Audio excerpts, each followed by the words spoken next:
Hello everyone, it's Danang Bercerita and welcome to my channel.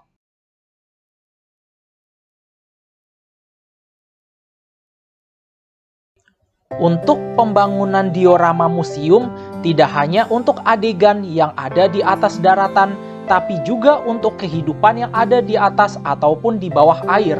Hal ini tentunya berlaku pada museum sejarah alam sebagaimana mereka akan menampilkan kehidupan ekosistem bawah air.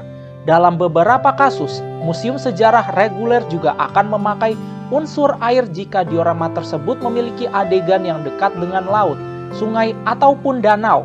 Dari sini, bagaimanakah museum membangun diorama yang ada unsur airnya? Marilah kita simak di Danang Bercerita.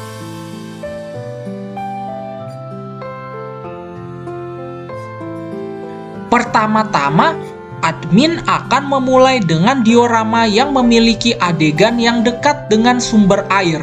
Dalam hal ini, diorama yang dimaksud merupakan adegan yang ada di pesisir pantai serta di tengah lautan.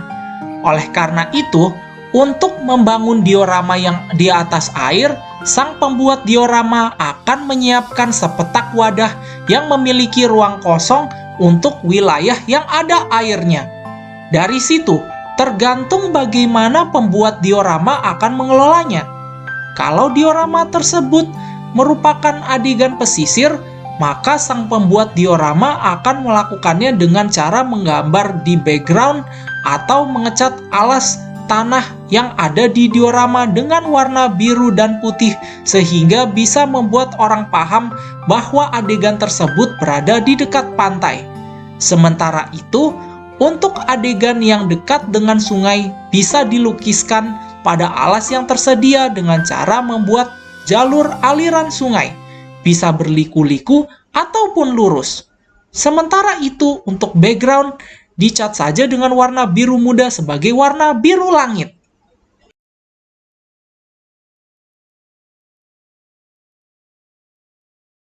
Untuk membangun diorama yang model seperti ini, biasanya merujuk kepada adegan di tengah lautan.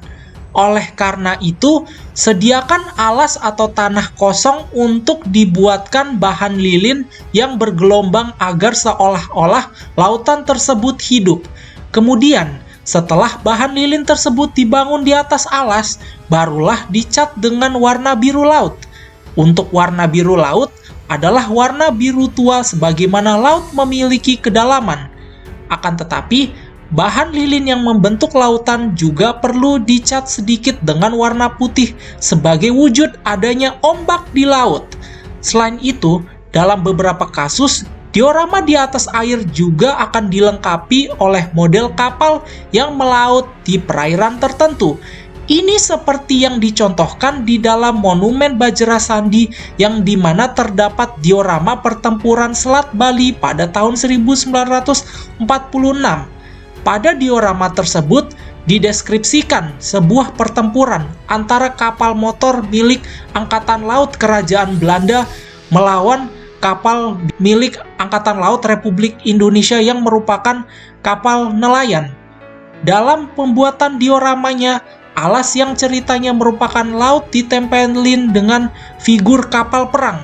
Sementara itu, diorama model seperti ini juga ada di Museum Satwa Malang yang dimana mereka menampilkan diorama seekor kuda Nil di tengah sungai Afrika sedang berinteraksi satu sama lain. Untuk catatan, figur kuda Nil yang ditampilkan merupakan satwa yang sudah mati tapi diberi ramuan kimia berupa formalin agar seolah-olah satwa tersebut masih hidup.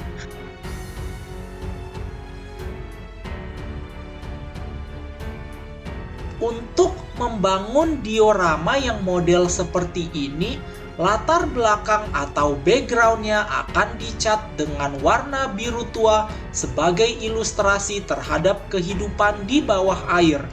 Selain itu, di bagian tengah diorama akan dihiasi dengan ekosistem bawah air seperti terumbu karang, tanaman laut, dan bermacam biota laut seperti figur ikan marlin, hiu, ubur-ubur, anjing laut, dan ikan-ikan lainnya yang sudah diberikan formalin. Selain itu, posisi badan sang spesies diatur oleh tangan-tangan manusia agar seolah-olah seperti sedang bergerak. Kemudian, tata letak sang spesies diatur sesuai dengan preferensi sang pembuat diorama seperti mengambang dan menyelam. Untuk posisi mengambang, sang pembuat diorama menaruh semacam tongkat atau tali pada sang spesies. Sementara untuk yang menyelam, cukup ditaruh di alas diorama. Sebagai contoh, Museum Satwa Malang menyediakan diorama kehidupan biota laut yang pada umumnya. Selain itu, pihak museum juga menyediakan kaca berukuran besar agar membuat seolah-olah para pengunjung museum merasa seperti di bawah air dan melihat akuarium raksasa. Bahkan, dalam beberapa kasus, diorama adegan di bawah air juga akan memamerkan airnya dalam bentuk plastik yang dimana adegannya sedang mengambang. Seperti halnya diorama yang menampilkan spesies ubur-ubur.